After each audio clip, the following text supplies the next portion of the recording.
Hello, it's Randi Rhodes. Here's a clip from our show, and go to randyrhodes.com for the whole thing and a podcast. Buy a stinker podcast. Mary had a little man. The fault. We believe that all men are created equal. To the magnificent mosaic that is America. From radio beacon to radio beacon. I have a dream today. Change has come to America. Believe me. Knock, knock. Who's there? It's a figment of your imagination. Randi Rhodes Show. Turn up your mind. I love golf, but if I were in the White House, I don't think I'd ever see Turnberry again. I don't think I'd ever see Doral again. I own Doral in Miami. I don't think I'd ever see many of the places that I have. I don't ever think I'd see anything. I just want to stay in the White House and work my ass off, make great deals, right? Who's going to leave? There won't be time to go on vacations. There won't be time to go golfing all the time. I'm not going to play much golf, because there's a lot of work to be done. You need leadership. Yeah. You know, you can't fly to Hawaii to play golf. I don't know where the president was. He wasn't very far away. Maybe he was playing golf. Obama, it was reported today, played 250 rounds of golf. Obama went golfing every day. Let Obama go play golf every day. Obama plays more golf than professional players on the PGA Tour. Played a lot of golf. He's played more than most PGA touring professionals play. More than a guy who plays on the PGA Tour plays. PGA Tour. Plays more golf. Plays more golf. PGA Tour. PGA Tour. I mean, this guy. Golf. More. Learning how to chip, learning how to hit the drive, learning how to putt. Oh, I want more. If you become president and you go to the White House, why would you want to leave the White House? When you're in the White House, who the hell wants to play golf? Who wants to leave the White House? How the hell do you leave for 3 weeks to play golf? If I get elected president, I'm going to be in the White House a lot. I'm not leaving. I'm going to be working for you. I'm not going to have time to go play golf, and believe me. You're a genius. Oh, my God. He doesn't even realize that there is videotape. He doesn't understand the modern world in which he toils. Hello, everybody. Happy Monday. How are you? How are you? So check this out. While we were here toiling on Friday, delivering fabulous broadcast materials for you, I had a flood in my house. And it wasn't due to global warming or any weather thing at all. It was just a pipe that exploded outside, where the hose spigot is. But apparently there's a crack in my foundation, and the water decided to come into the living room. Isn't that fun? And Howard was when I got home from the job. Howard didn't come to answer the phone. Scotty was on the phone, doing a fabulous job for us on Friday. Thank you, Scotty. But, Howard was he didn't want to tell me because he didn't want to mess up my day. So I come home Friday, and my significant other is hunched over a mop, and he's just mopping, and the water is still flowing. And so, but at 2:30 in the morning, we had plumbers in the house. The drywall began to crumble. The baseboards were removed from the wall, some voluntarily. Some baseboards had their own idea, like, I'm out of here, and just boom, like off the wall. And our plumber, John, who, by the way, is a conservative, and, invited me to shoot AK-47s with him at 2:30 in the morning. The man worked till 2:30 in the morning, and the last thing he said is, we should go shoot AK-47s. I mean, it's just wow, what an experience. But I just want you to know that this is the sacrifice that we make for you. And Donald Trump was golfing. Day 74 is what he was doing. That was the 74th golf trip this president has had in just 9 months of being the commander-in-chief. Can you believe 74 days of golf in 9 months? I mean, this is unbelievable. Puerto Rico, 17% of the island has power. Let me say that again. 17, which is why I don't feel sorry for myself that my house is imploding. Because I looked at the house, and I looked at the amount of water we had, and I looked at my poor husband hunched over a mop, and I said, can you imagine if he was an old Puerto Rican man? Can you? Can you imagine if I was an old Puerto Rican woman?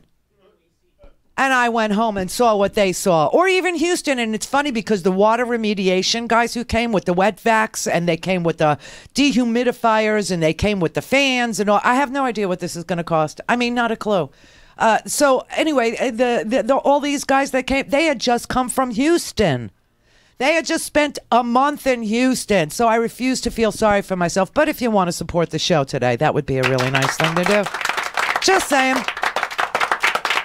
Just saying. And then, of course, we had some issues over the weekend with the website. Now, just a normal day for me. Meanwhile, a normal day for Trump is golfing. Day 74, and he is golfing. But he does take time out to tweet. I got to tell you, he is not, all he has to do with this case of, I don't know if you saw David Johnson's funeral, but, it's a local story for us because this is our hood. This is our place, okay? We know this congresswoman, okay? Yes, she's flamboyant, but she was a principal of the school that David Johnson's dad went to. She knows this family for decades. She is the closest person to this family, beside the family members. She's been in these kids' lives since they were in grade school. I mean, and of course, so Maisha Johnson decided to do one interview this weekend. She after the funeral, okay? And so she did one interview over the weekend, after which Donald Trump tweeted at her and called her a liar. So Saturday, we were able to watch the funeral. I mean, it was the saddest thing to see this young... Maisha Johnson is 24 years old. 24 years old. Her husband... David was 25 years old. I mean, these are kids. And he'd already made buck sergeant, okay? He was already an an E4.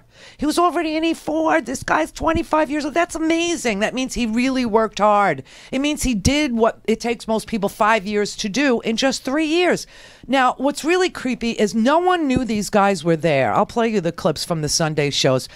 No one knew. The Republican Party didn't know. The Democratic Party didn't know. Lindsey Graham didn't know. Chuck Schumer didn't know. The people who are in the Gang of Eight, who are supposed to be briefed up on every military operation, those are them. They did not know that we had 1,000 soldiers stationed in Niger.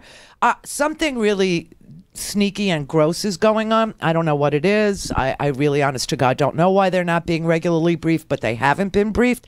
But I just want to play you a little clip of Maisha Johnson saying her story, what happened on that phone call. And then Trump tweets at her. And all he has to do is apologize and say, I'm sorry if what I said wasn't comforting. I really did mean to comfort you. That's why I called. This whole thing has spiraled out of control. I didn't mean for it. When I sent Kelly out, that was another double down on your calling you and the Congresswoman a lie. I shouldn't have done that. I'm sorry. I'm calling you now to, invite you or to comfort you or to just say I'm so sorry if it came across the... That's all he has to do. But oh no, he doubles down. The woman actually comes... First of all, he tweeted at Congressman Frederica Wilson again on Saturday, and he called her the wacky Congressman Frederica Wilson, and he said she was killing the Democratic Party. And when he tweeted to her, she was in the funeral procession. She was in the car going to David's funeral. And he tweets that she's the problem and that there's something wrong with her. She's wacky and she shouldn't, she's killing the Democratic Party. This man, he's just, I mean, obviously I started with the golf thing just to show you he's such a freaking liar. But all right, here is Maisha Johnson, okay? What have they told you about what happened in Africa?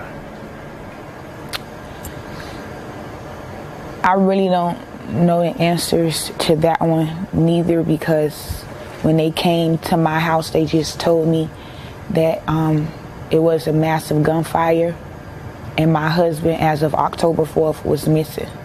They didn't know his whereabouts. They didn't know where he was or where to find him.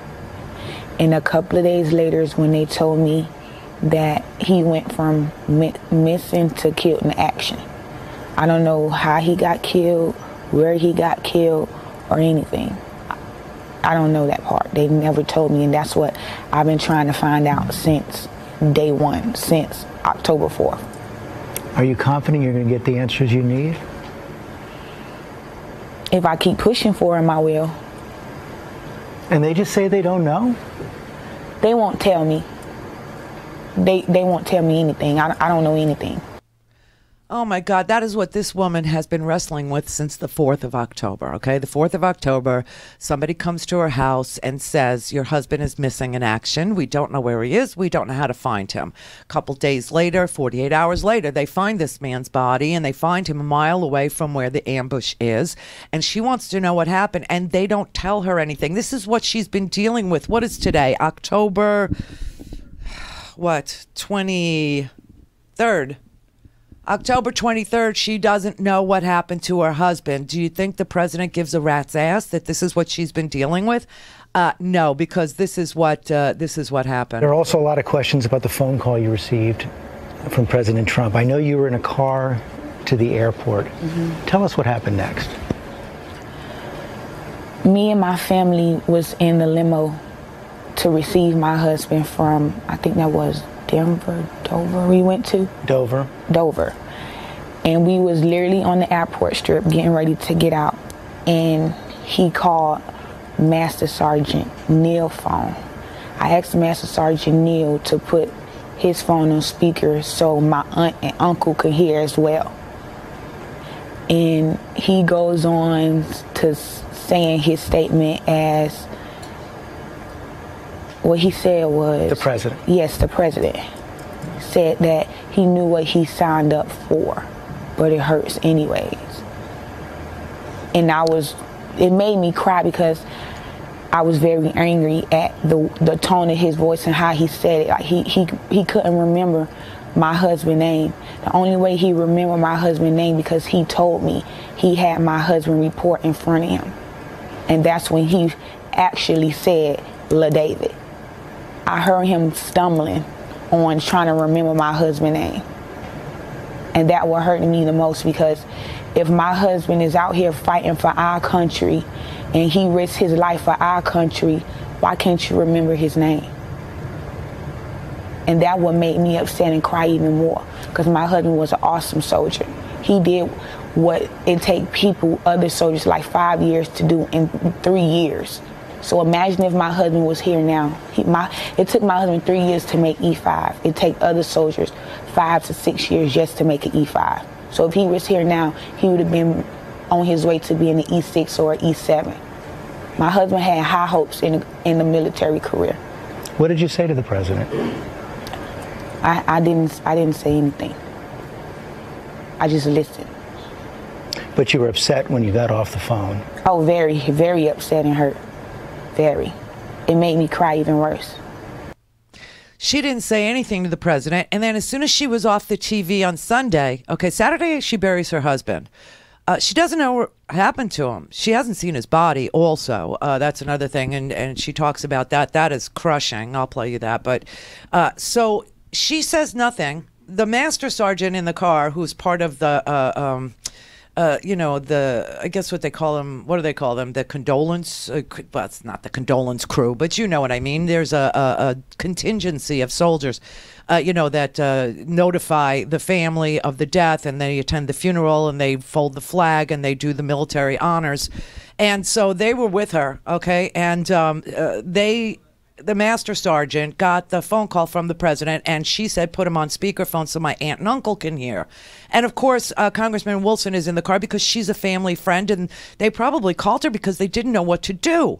And she said, I'll be there. I'll be there. Okay. What's really disgusting, though, is she says nothing to the president, and then she goes on Sunday. She did one interview. She did not trash the president. In fact, George Stephanopoulos asked her if she has anything to say to the president, and she said, no, I'd like to say nothing. She doesn't want to criticize him at all. But right after this Sunday appearance, Trump tweets at her, and he attacks her. I mean, this is unbelievable. Who could hear the words of a bereaved widow, a young 24-year-old widow, who is pregnant with her third daughter? We know, she said she's having a little girl, and she's, due in 3 months. She's 6 months pregnant. She also has a 6-year-old and I think a 2-year-old. Who could look at this and say, I have to hit her back hard? He tweets at her, quote, I had a very respectful conversation with the widow of Sergeant LaDavid Johnson and spoke his name from the beginning without hesitation. I mean, why does he do things like that? She's sitting there on television, saying, I have nothing bad to say, and then she explains that Frederica Wilson is an old family friend, and I don't know why he's attacking her. Congresswoman Wilson reported that, and you explained she was in the car with you. Yes. She's been close to your family for a long time. Yes. Miss Wilson, my uncle-in-law was Miss Wilson's elementary school principal, and my husband was in her 5,000 role model program. That's why she's well connected with us, because she been in our family since we were little kids. The president said that the Congresswoman was lying about the phone call. Whatever Miss Wilson said was not fabricated. What she said was 100% correct.